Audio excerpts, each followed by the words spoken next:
Have you or a loved one ever been victimized by a Moon Druid Barbarian subclass? Is the chaotic neutral rogue constantly stealing from your party? Is the one-note joke character that's in a 90-session epic campaign falling flat? Well, you might be entitled to some unsolicited inspiration.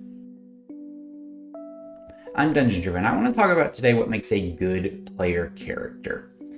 We've all been at a table in a situation where there's a character that just feels out of sync from the world, or they're trying too hard to be the main character. They can try to dominate a scene with their antics and trying to pull off the joke that their character is known for. And there's a lot of do-nots, but we don't really take a lot of time to discuss the do's on how to create a good player character that your dungeon master can be proud of and happy to have at their table. The first step of any good character is your concept. And a lot of times we feel the need that when we first start making a character, we're going to jump in and we're going to start writing. But what I would impose upon you is maybe that's not the best thing to do. There's actually some steps you should take before you should even start writing a backstory or locking in your race and your class and the character you're going to play. And sometimes we have those things locked in before we even talk to our DM. If you're starting a game with a session 0, the DM will typically come prepared with some idea of what the world is. This is important. I would implore you to not come to the session 0 with a character already planned, because what you might find is if you leave yourself open to this, your DM may present something in session 0 that sparks your creativity and actually pulls you further into the world. If you're starting a game with a session 0, your DM may ask you to come with a character concept already in mind, and you may feel like you're doing them a service by fully fleshing it out and coming with a complete character ready to go when you come to session 0. But if you do that, you're kind of missing the point. Session 0, or really any campaign prep, is about setting up and kind of learning the world before you place a character, and that way you can place a character that can grow and change with the world. In the beginning stages, we want to put concept over content. So I come from a film background, and so in film there's this thing called a logline. A logline is like your 25-word pitch that sums up the concept of a film, but in this case, I think we should apply it to characters, because a 25-word concept for a character is just that. It is a very small, direct concept, but when you start playing with these, you can actually say a lot with very little. Any good long line is going to introduce your hero, which in this case is your character. It's going to tell you what they want, but more importantly, it's going to tell you why they can't have it. What does this look like in practice? So I decided to take some of my characters that I've played over the years and kind of put them in this log line format. A Warforged Bloodhunter with a strange affinity for violence wants to find his creator despite his missing memories. An Orc Wizard trained from birth to bring great destruction wishes to fulfill his destiny, but before he can do that, he must pay off his life debt to a Dwarven merchant. So I hope from just those two examples you can see that we're presenting a strong character concept, but in most cases you could take that character and then put it in any given setting, right? So the idea of doing it like this is you can come with several of these concepts already prepared, but you don't have the content filled in. And then the content is what comes next. And I know right now you might be thinking, okay, great. Once we get our concept approved, we can start writing for our character's backstory. We're actually not going to start writing it. There's a very important step that I feel like a lot of players make, and that's not asking questions of your DM. There's some questions you want to ask your DM before you dive into actually writing your backstory. The first, and honestly the most important, might be, how important is my backstory actually?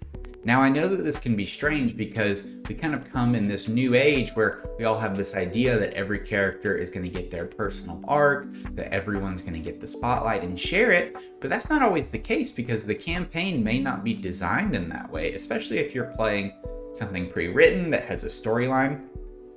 If you're not going to actually ingrain your character within that storyline, there may not always be a chance for your character to shine. And so in something like Curse of Strahd, right, your character backstory really isn't that important because you're coming from another world. The next thing you want to ask is, does my concept fit your world? And this puts a lot of power in your DM's hands, but I've seen so many good characters that are just wasted on a game that wasn't meant for them, right? If I take a high concept, astral sea explorer and then put them in a grim, dark fantasy setting, that's just not going to work.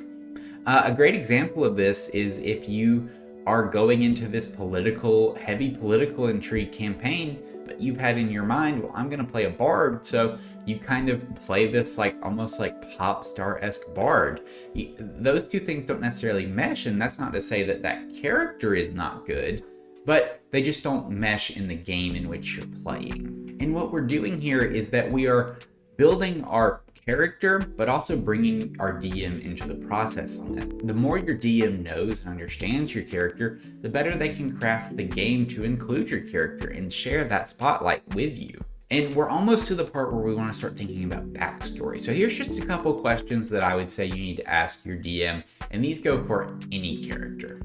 You want to ask, tell me a little bit about where I grew up. Is there anybody I would know? And then also, do you need any help developing that area? As DMs, we end up with a lot of work, especially in the beginning stages of a campaign, and our brain is not always going to be, oh, I want to be thinking about where this character's village is and their family and all these things, because 9 times out of 10, we're just trying to get the game ready to a point that we can let the players loose in it in actual play. By offering and saying, hey, I want to help you develop this, you take a little bit of that load off, but you also then exert a lot more creativity and influence on the world, and you can really kind of craft something that's better for you and better suits your character. Now, obviously, if you end up writing a huge docket of lore, and then your DM wants to dispute some of those things, well, they have the right to do that, right? And obviously, there should be a conversation that goes along with that, but they may have a vision and an idea of what they want to do. Now we're at the point where we actually want to start writing our backstory. My perfect aim for a written backstory is I try to write 1 to 2 paragraphs per starting level for the character. Now, right, we've all heard the meme, right, of writing an 80-page backstory for your first level wizard. You're more than welcome to do that, but how much of that is actually relevant? And more often than that, is your DM actually going to sit down and read all 80 of those pages? We want to walk before we run. And one of my favorite things is when you leave a little bit of space in your character creation, you can actually learn some things and fill it out on the fly. And that way you kind of grow into the character that you actually want to play instead of showing up with a rigid idea in your mind. The next most important thing once our character is ready is how we're going to deliver this information to our DM. One of my players, his name's Harley, we are in a multi-year campaign, and he actually delivered what I thought was the best sheet that I've ever gotten. I asked his permission and he let me share it, so I'm going to throw it up now and we're going to kind of just take a quick look at it. So you can see this information is compartmentalized really well. I can see his class, his race, he's even got a visual here.